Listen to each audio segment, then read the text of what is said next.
We are in session.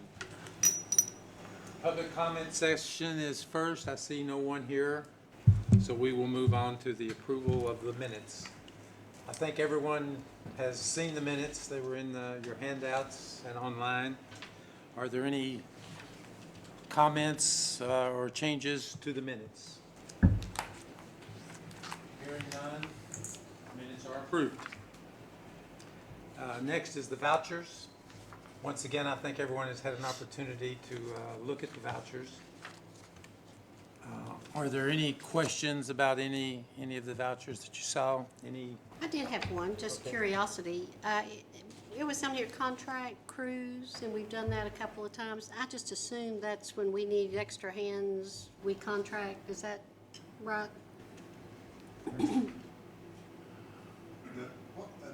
You're talking about an electric voucher, I assume. where it Yes, says I'm sorry, yeah. We have an ongoing running contract with two contractors that we instituted maybe, time gets away, but as many as 5 years ago. And we have found that has been very beneficial to us, because what it gives us is more manpower in these kind of events, more available and ready manpower, puts us top of the pecking order then for even additional help, because we get first priority. So, we're able then to really utilize our folks more effectively, and to be able to lean on and be comforted by the fact that in a major disaster or a widespread type storm event, we could have response very rapid. Okay. I assumed that. I was just curious. We prefer always having our own employees as our crews, and they're excellent, they're well-trained, they're reliable, they interface well with our customers. There are applications in the work that we do where it is suited to a contract crew. They require more oversight and less interface with our customers, because we want our folks to do that. So we balance that out with cost. What does it cost to maintain a construction crew, and it has to make sense cost-wise. Then a lot of what Ernie's talking about is ancillary to that, it's collateral to that, which are the positives, and the positives are when there has been a great event and we are overwhelmed or potentially overwhelmed, as many utilities have been, we will not release, because part of the contract is they have got to service their home utility first. Then we can release them to go somewhere else. And we have historically done a lot of that, because we're generally able to handle our own. We're on pretty quick. Then we can release these folks to other. Okay. But it's a balance of cost and the value for that, and then the application of where we can best put them in the system. I assume Wolf is one of those contractors? They are, but they trim Who our is the trees. other? Who is the other? You said you had two? Well, what Ernie's talking about is construction crews. You got two construction crews, but Wolf does all of our tree cutting. And we got out of that business years and years ago because it didn't make financial sense to maintain what we call a right-of-way crew to cut trees. We had to pay too much for that, and that is not really so much an issue of quality of work, because you go out there, it's either cut or it's not cut. And that's what our arborist does. Full-time goes out and he oversees the cutting and we do it by the mile and we do it by the section. And to our satisfaction is what they have to do. That So makes is a lot that of contract with Wolf, is that in this line item? Yeah, The well, it's contractual crews, or is that a it separate- specifically says Okay. Wolf. It's a 6-149 is Wolf, and Gotcha, okay, I see it. it's pretty typical for the monthly value. It varies depending upon the number of rain days and what's included in that, if we're gonna Right. spray some right-of-ways or whatnot. I think on the second page of this, if I remember right, we bought a new truck. Yes, sir. Do we bid that We purchase? sure do. We go through, there's a process, of course, we have a purchasing policy that we follow and how we bid and award and advertise. And we are required to bid that. Of course, that's part of the budget, but yes, we bid that and everything associated with that. That's an expensive truck. Yes, sir. Yes, sir. Those usually come up as an item that we look at and vote on here in We're just approving it. these meetings. Right, that was. Are there any other there's one- questions or comments regarding the vouchers? I think we just. Hearing none, vouchers are approved. Can I just clarify, Vicky was just asking a question. Last month, we agreed at that point just to approve without votes on the minutes and the vouchers, right?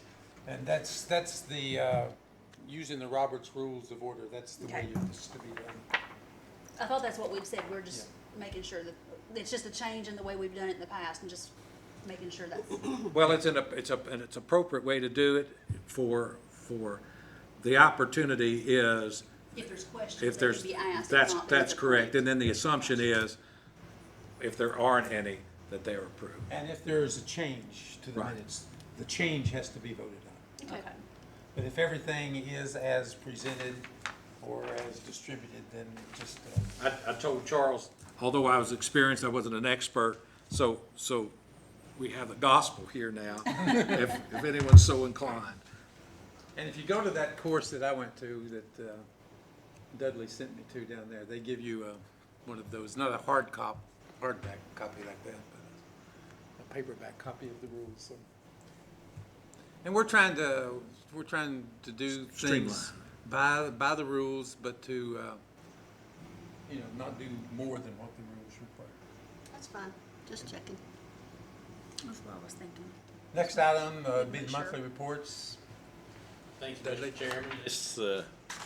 This finishes our fiscal year ending, June 30th is our fiscal year ending, and so for the month, the electric department had a net income of $317,000, and the water and sewer department had a change in net assets of $209,000.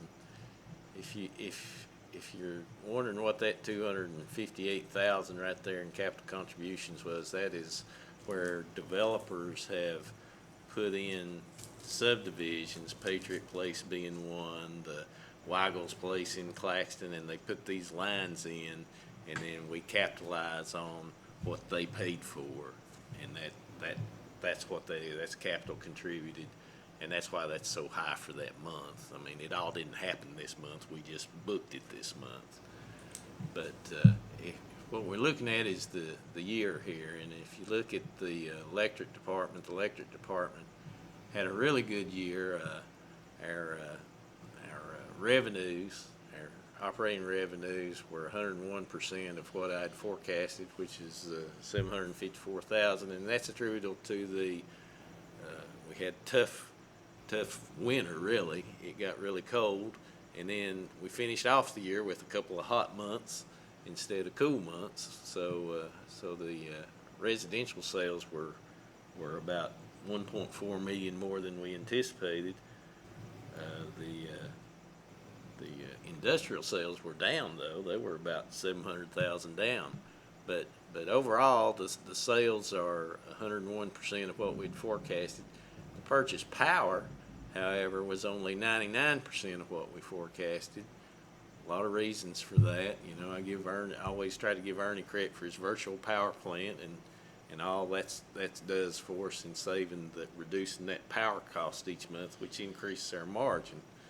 So if you take those two numbers and what you're up, the 754 and the 426, that comes out to about $1 million that we gained over what I had forecasted.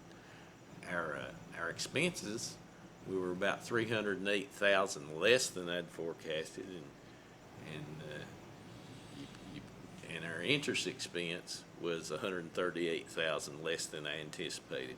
That's because we borrowed the $7 million, and what I budgeted was interest for the whole $7 million, and we've only drawn down through the year as we've needed it, and we haven't had to pay interest on that full amount. I think as of year end, we had only borrowed, used 4 million of that 7 million. We'll use the other 3 this next upcoming fiscal year. Anyway, good year for the electric department. TVA has already been out and done their audit of what we do and our numbers, and they agree with what we have. We've got Brown Jake and McDaniel coming out later on this month, and they'll go through their audit of both electric and water and sewer departments. So, if we look at the water and sewer department, we finished about 48,000 less than anticipated. Our sales in the water, we had a really wet July, August last year. It looks like it's going to start this way this year too, which kind of threw our residential sales down. But the industrial picked it up a lot. Hang on just a second. The Ison, used about 24,000 more than the prior year, and Eagle being about 13,000 more, and 9,000 for Powder Coat and Carlisle. And the sewer department, what really helped us out there was Carlisle added sewer. They had been treating their own before, and they finally figured out that wasn't the way to go, not the cost savings way to go. Let Dan worry about all that EPA regulations and all that. So they tied on, and that was $65,000, which brought all our numbers back up again. Our operating expenses were about 84,000 more than we anticipated. We had a whole lot of pump repairs this year in the sewer department, more than we had anticipated.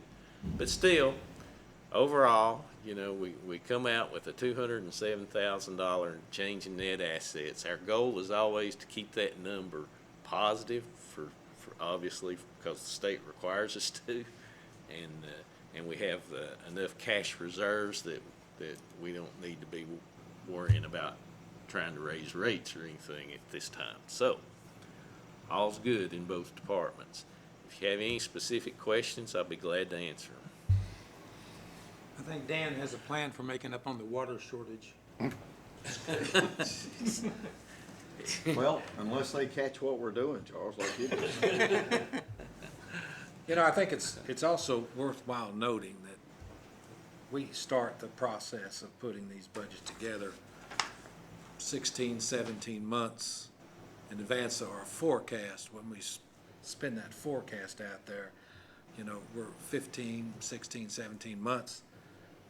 And to come out with an $80-some million budget and you're 1% off, and both what you forecast for revenues and 1% off what you forecast in expenses for that is pretty impressive, and just 2% off in the water department. So we're really proud, and most specifically Dudley is gifted in his ability to forecast. Thank you. I think that's especially impressive because it's so dependent on the weather. Right. And, Remember that when I'm off more. Just speaks to your prayer life, doesn't it? any more comments or any questions? Okay, thank you, Dudley. Project status reports. Start with the electric. Thank you, Mr. Chairman. Project status report for your electric department is before you now. We have 2 projects that we're tracking that are on your capital outlay that the board approved in June. Both projects are well underway. One is, as you see, it's a year-long project in Norris. We have just a tremendous scope of work to do there to modernize that system that was largely built by TVA in the 30s. It's served the area well, but I think you'd agree we probably have squeezed about all the life that we can out of it after over 80 years. So we're working to renovate that and bring it up to modern standards. That work's being done internally with our own forces as well as the Briceville job, although it is going to be completed much quicker than the Norris job. We're expecting an October completion on that. I'll be happy to answer any specific questions that you may have.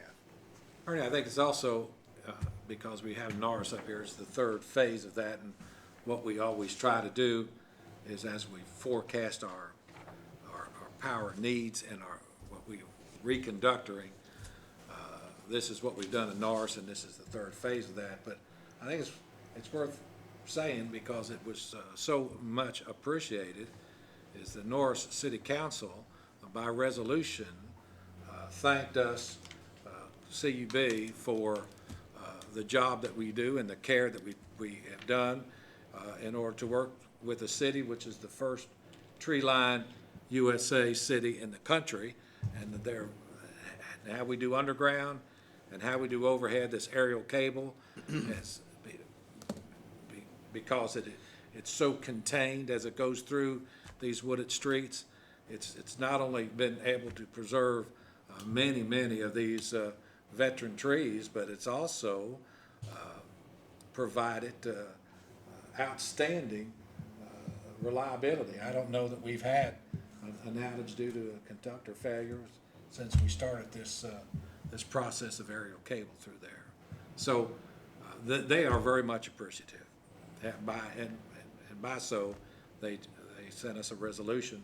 Mayor brought it up here, and we really appreciated it. Steve, just for your benefit, in case you don't know, these projects are all approved by the board, and then we track them on a monthly basis. Dan? Thank you, Mr. Chairman. We've got two items that we're tracking. The first one at the wastewater treatment plant.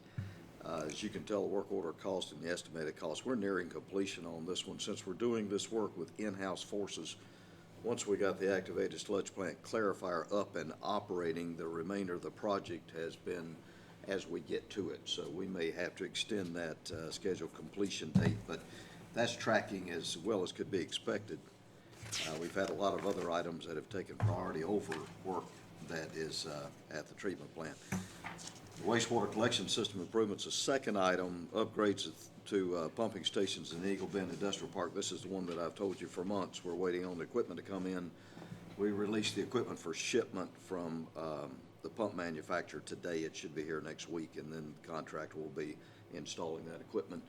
Maybe have a lot of this work done by the time of the next board meeting. So that's tracking on schedule and on budget. Okay. Any questions to Dan? If not, we have a work order to approve. Make that motion. Well, let's hear I thought we were doing. explanation. Dan, go ahead. I'm sorry, I thought we Okay. were doing, Okay. sorry, I thought, my fault, I got ahead of myself. Yeah. You're I fine. was looking at this, I hope Go you ahead. feel that way after I talk about it. This work order is one of the items that we had in your capital outlay budget for fiscal year 2018, 2019. And it's listed as upgrades to major pumping stations. We had a budget at $410,000. And what we're asking you to approve tonight is pumping station labor and equipment that was bid, and we'll look at the bids in a subsequent item. Engineering services and contingencies to upgrade 2 of the pump stations within the Mariner Point subdivision. And these, the pumping equipment in those stations is approximately 30 years old, and they're both in close proximity to the river, the lake, Melton Hill Lake. So definitely want to keep those up and running and at maximum efficiency. So we ask that you approve this purchase order, this work order, which will allow us to begin those upgrades to the station. Any questions about the work order? Is there a motion to approve it? I make that motion. Second? Again. I'll second that. Okay, motion's been made and seconded. All those in favor signify by saying aye. Aye. Opposed, same sign. We're just put there. Approved and signed. That's it. Thank The you. next- Okay, and the next,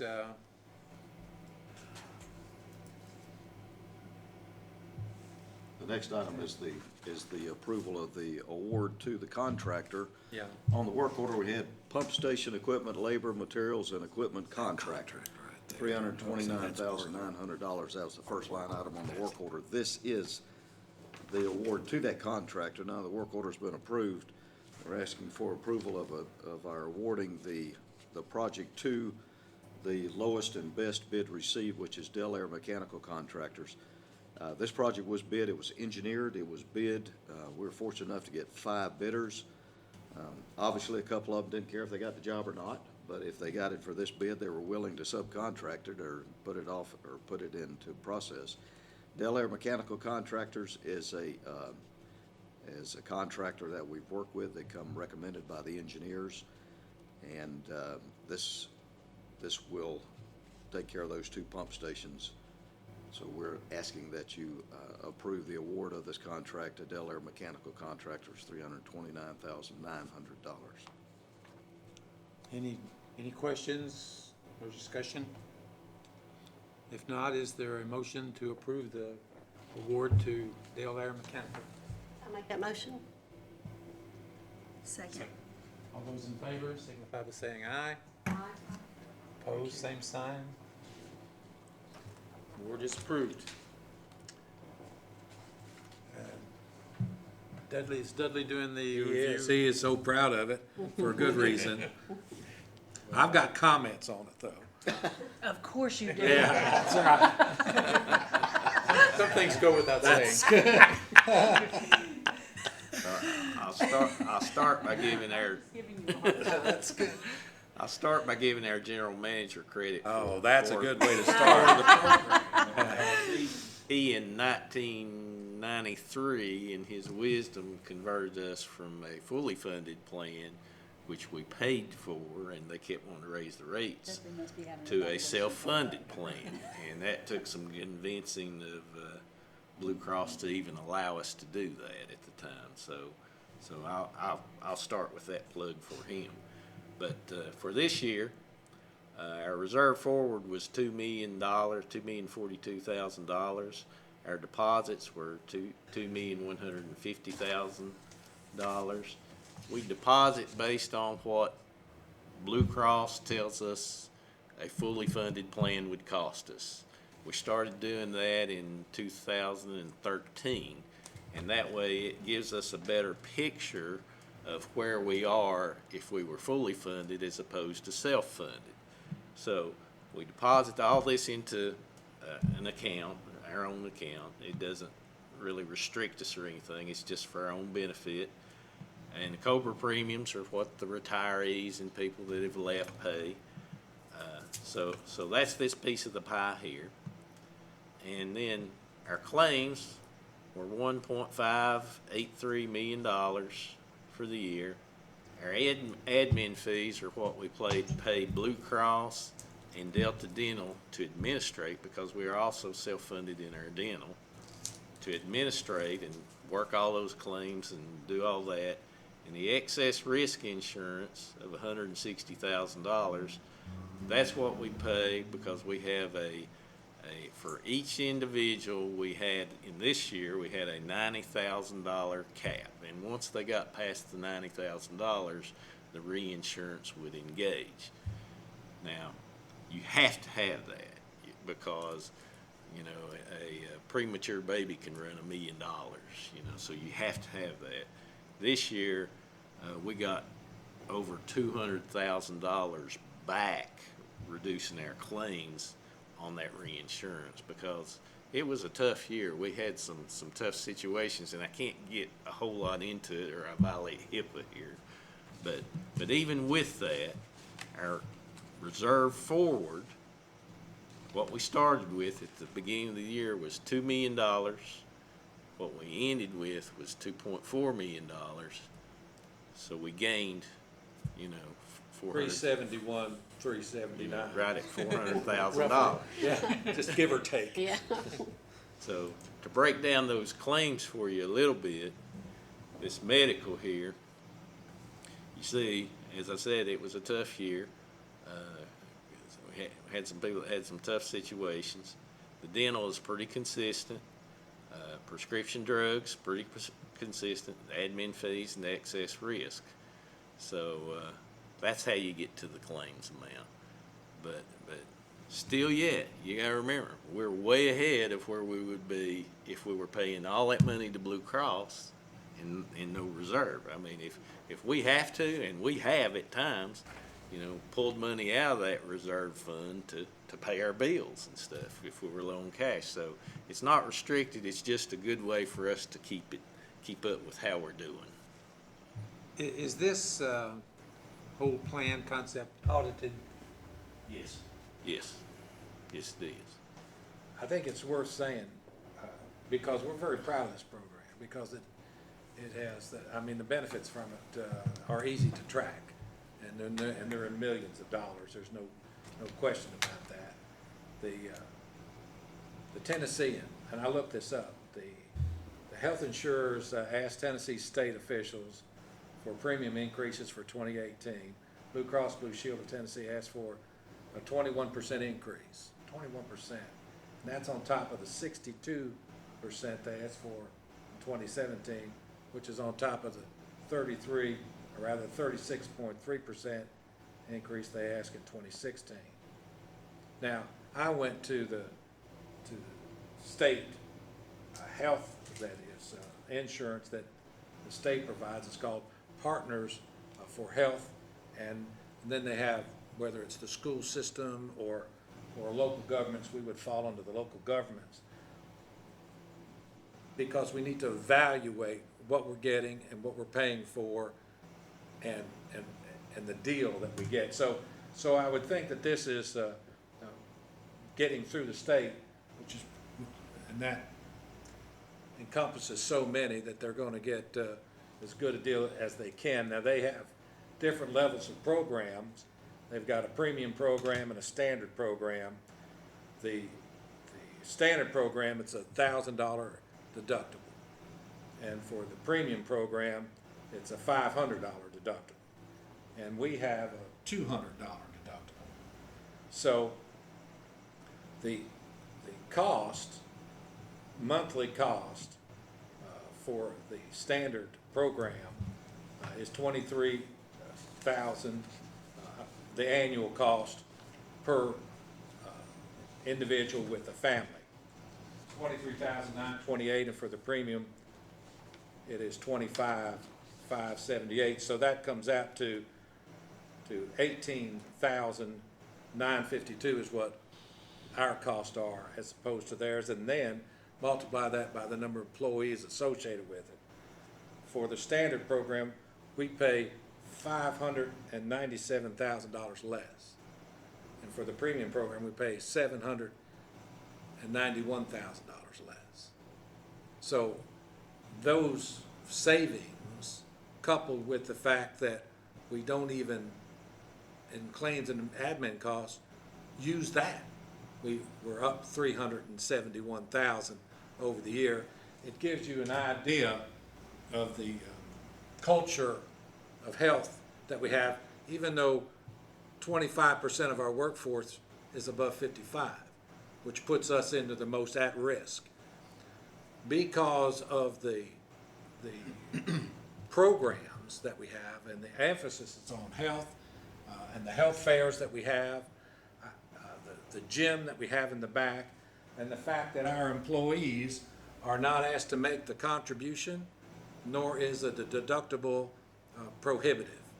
There is little or no abuse of the program. I mean, I know of folks that resist getting an MRI unless the doctor satisfies them that there's a need for that. It's just they work hard on that. So I think it's worth noting that as these costs obviously have increased tremendously, ours have not, and what the most advantageous programs cost are significantly higher than what we pay.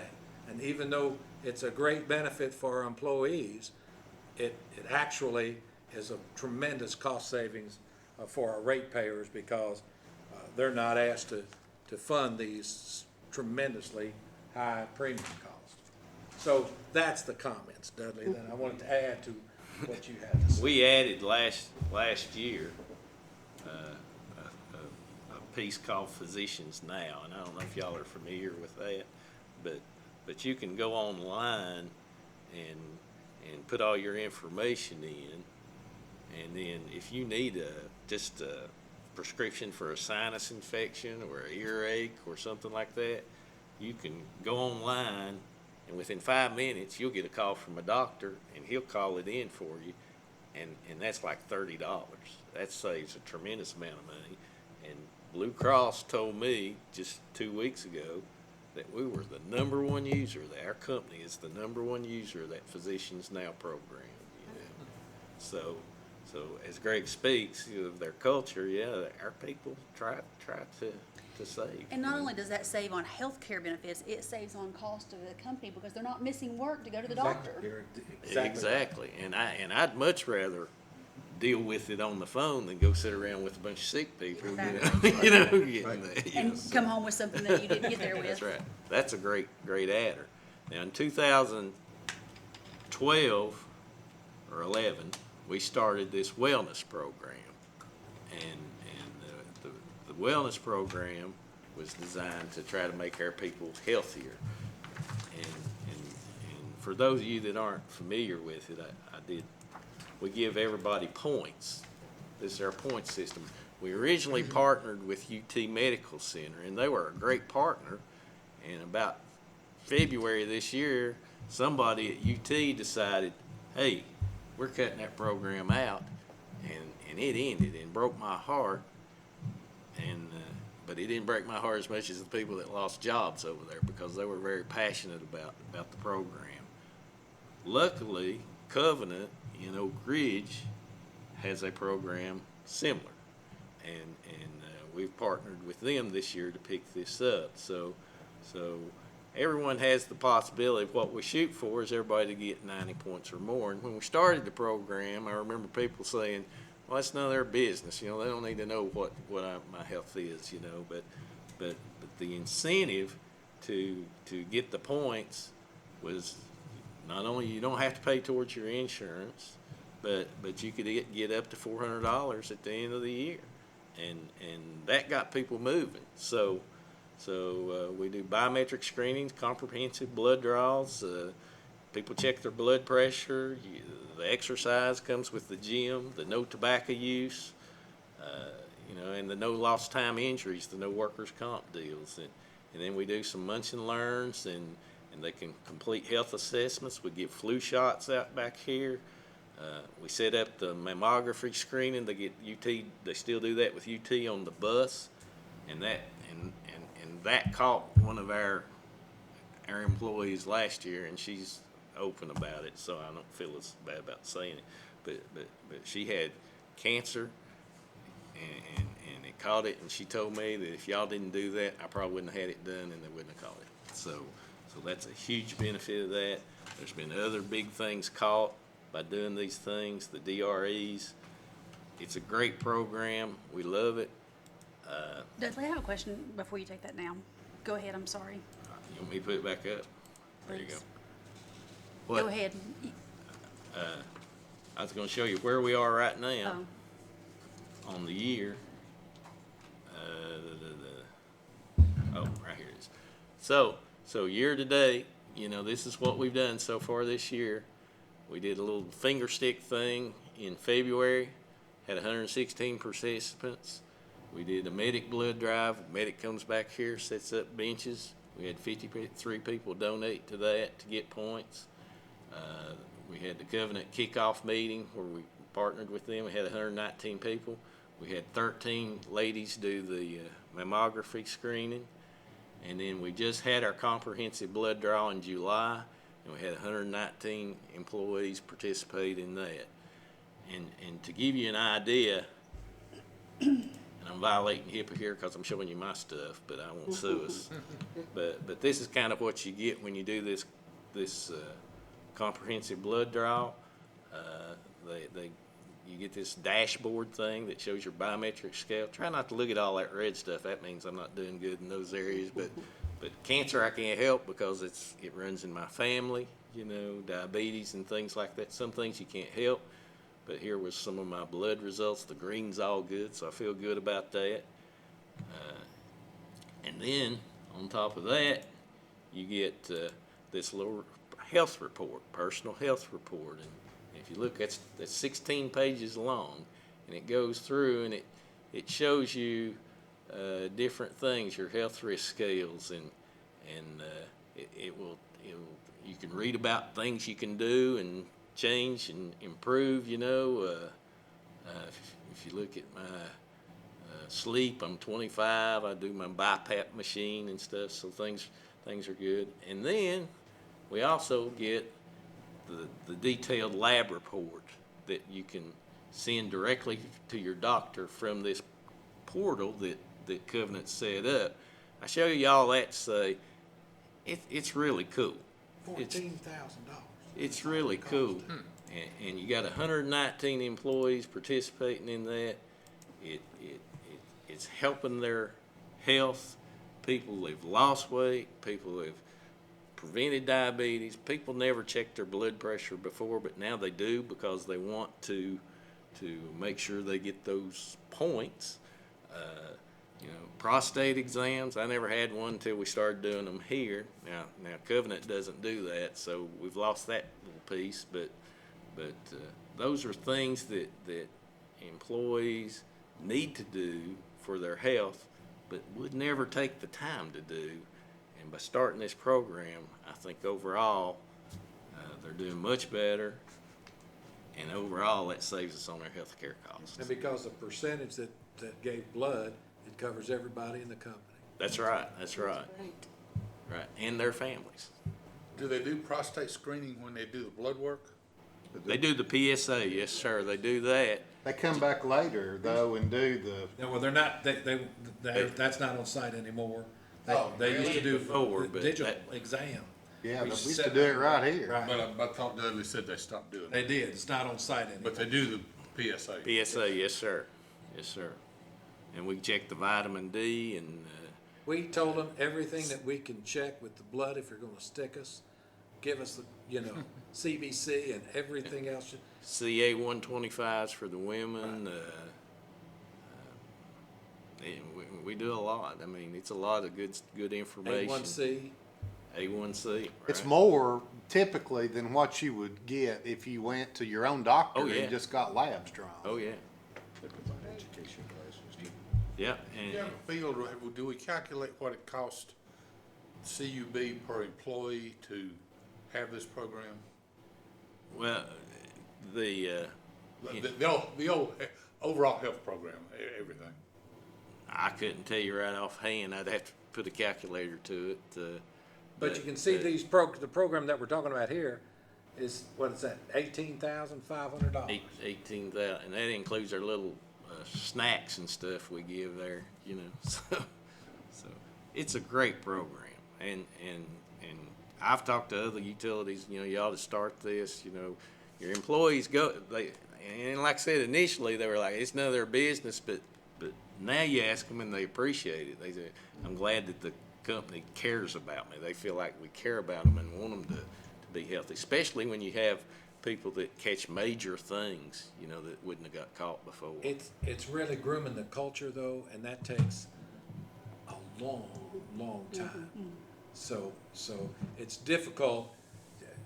Another company can't jump into this and get the same results 3 years from now because, you know, they've got to process out of that. We've been in it a long time, and I think we got great results from that. And you can't really calculate the savings because you don't know how many heart attacks you prevented or strokes or diabetics. You don't know that, but Or even but, back injuries, that's a problem we Right. run into. Well, that's why you look at the claims, right. you say, and where we are compared to everyone, you know. How many years have we had the wellness program? Started in 2011. Okay, so this is our 7th year, and I should know this. How many employees do we have here at CUB? We have 100 30 total employees, 15 are part-time. Okay. And 119 are participating, so, I mean, that's, that's pretty impressive. We allow the part-timers to participate in these little benefit things. And you get to the young people, they don't want to give blood, they're not into that, you know. $400 is a good incentive. That's the incentive that got people into it. The to insurance begin with. premiums And- is and- huge. And the downside is, if they don't care about their health, to make a contribution towards their health in doing some of these programs, then we're gonna charge them by the month. And that's the bottom line is, we're gonna charge you by the month for part of your healthcare coverage, if you don't care enough to do the minimum on this kind of stuff. Right. And But we've if never you- had anybody that had to pay yet. Right. We've had several that haven't got the $400, but even most will get that because they work hard, especially about December, they're really trying to get that, you know? This Build is a some calendar Christmas year money. program? Yes, sir. Calendar year. Yes. Will you go back to the breakdown of the point system? I'm just, Sure. because I'm just curious as to how. So, as long as they get the 90 points, it doesn't matter if they get more than that. Doesn't matter, no. And like if I'm looking at the additional points at the bottom, if they do multiple walkathons or Well, you can only runs you only get credit for for one of walkathon, those, okay. yeah. And then it said on, let's see, on the 3 days a week workout, that's self-reported. So is that just a trust system We that they have to report trust that? them. Yeah, we have to There's not a trust check-in or anything at the gym back No. there? Okay. The weight management is you get weighed at the end of each year, and you're either BMI is below that, or we have this body fat thing. You're either in that or not, and then the next year, if you lose, I think it's 10 pounds. Yeah, if you lose a minimum of, if you're over and you lose a minimum of 10 pounds, then you'll get credit for that. So if a person weighed 250 and they were over, and next year we weighed them and they were 240 or below, then they would get credit for the 25 points. That's a hard one to get. Even for me, I struggle with that one. You know? But It's hard for Those everybody in BMI America. scales are pretty ridiculous, I'm just saying. yeah, And the older I get, the more ridiculous I think they are. it gets worse. I Yeah. lost 22 pounds by August, and then gained it back by January, you know. It's a shame we didn't do it. We need to do it in the summer. We've had some We do people this thing lose. right after the holidays, you know. We've had some people lose 60, 65 pounds, you know. I found some of that for them. You know, we had one girl that was upset, you know, in the beginning about the program, and after she lost weight and everybody told her how well she looked, then she was on board then, so. Kudos to you all. This is great. Okay, any more comments or questions for Dudley on this program? Okay, Mr. General Manager, Yes, sir. what new business? I wanted to make sure that you all received the letter from Gary Cooper that's in your board packet. I thought that was an excellent letter. We certainly appreciate all that he's done. And I want to let you know that Cub continues to be well represented in these leadership positions and in the organizations that affect and impact our customers. I involve myself in these because they do have a direct effect on what we do here and also through the valley and public power as a whole. And I've been reelected, this is the time of the year for that, and I will continue to serve on as chair of the ACETA, Anderson County Economic Development Association. And I also chair the board of East Tennessee Economic Development Agency, and that represents 15 regional counties. I chair the TVPPA Economic Development Committee, and that represents all of the LPCs, 154 across the 7 states of the valley. I vice chair 7 States Power Corporation. That was founded in 2008, and that was to partner with TVA to be a conduit between the local power companies for patronage capital, asset equity, and new assets purchased by TVA. And I've been reelected to that board since its inception. I've been nominated to serve as chair, and I've refused because of the time commitments that required. I'm the vice chair of the Central Service Association, and that agency has been in business since the 30s. We've been associated with them since the 50s, and they do a considerable amount of work for us. I'm on the Tennessee Valley Customer Planning Council, and that is designed to enhance the cross-organizational efforts to improve the strategic alignment between TVA and the LPCs. And finally, I was just voted unanimously through the TVPPA board to continue to represent the 154 LPCs in our negotiations with TVA on equity and on contract flexibility. We call it the BNT Board Negotiating Team. And I've conditionally agreed to that because for me to continue on that, I wanted to have 4 questions answered, and I've addressed that into a white paper.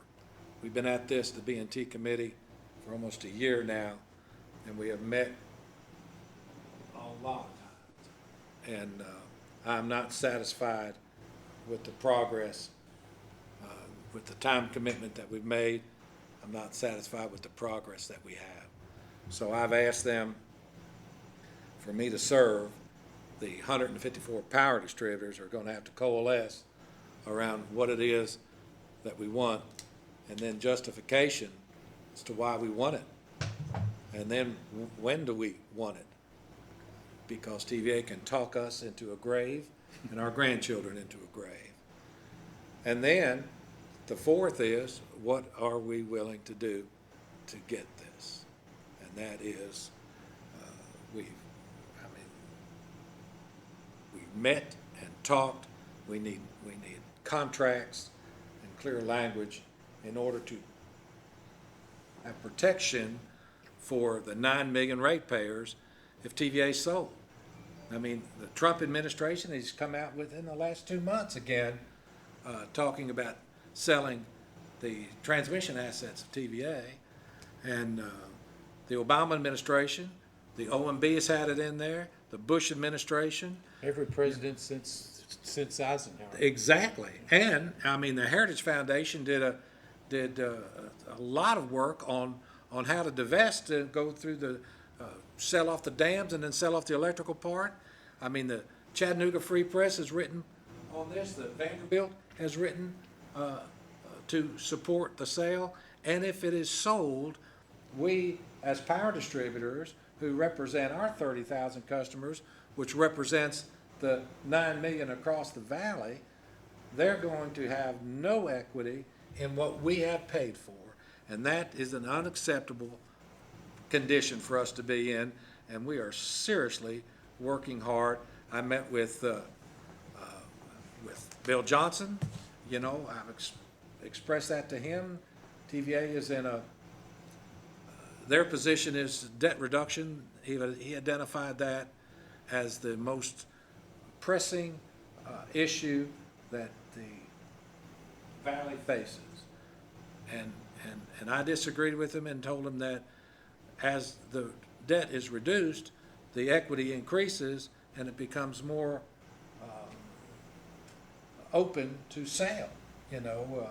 So we have a real hard disagreement, and I'm looking to. It's like pushing a rope, and you know, we need a concerted, universal approach for the LPCs to leverage TVA to get what I think is the most basic of assurances that we are not going to be disenfranchised should the administration or the next administration eventually sell TVA. How can we protect ourselves? And that's what we're doing. And the other issue, we only have 2. The other issue is the flexibility with the power contract, so we can address folks like Walmart that want solar power. And what they're doing is they're now buying through a third party and they're hooking in behind the meter.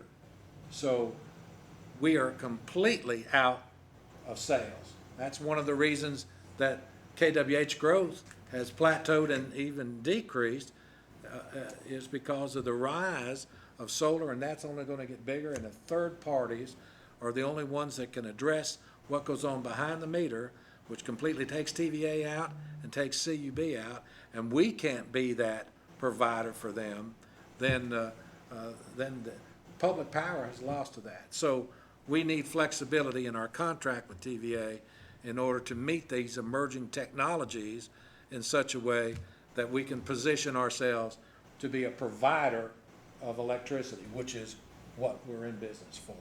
And should a third party, like Sun City or whatever, be that provider, then the public power model is not working within the valley. So those are two very strong issues for me. I've written a white paper to address that, and I sent that to my colleagues, and we're going to meet on that. And I'll tell you, it's not going to be a pleasant meeting on how all of that's going to go down if we can't get them in line. And if we can't, I'm not going to waste my time getting in the car, driving, and meeting with all of these folks unless I have an expectation that we're going to get some, we're going to gain some ground on these very important issues. So that's a conditional, I'm conditional on whether or not I'm going to be part of that committee. And that's all I have, Mr. Chairman. Okay. I'm Vicki, good. anything else? I'm good. I'm Any? good. Steve? Thank you all very much.